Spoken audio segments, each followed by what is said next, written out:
तांब्याचा तांब्या घेतला आहे, त्यामध्ये म्हणजे आपल्या तांब्याभर पाणी लागेल. नंतर 2 गुळ खोबऱ्याचे नैवेद्य असे बनवून घेतलेले आहेत. वडाला बांधण्यासाठी दोरा घेतलेला आहे.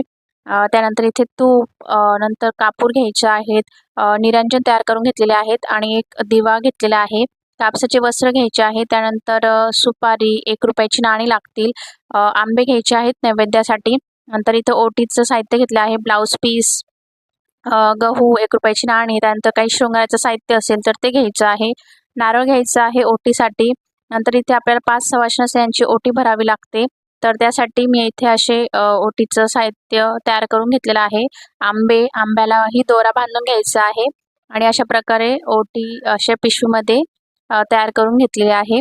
त्यानंतर इथे काही थोडे गहू सुद्धा लागतील आपल्याला, तर थोडे गहू घेतलेले आहे.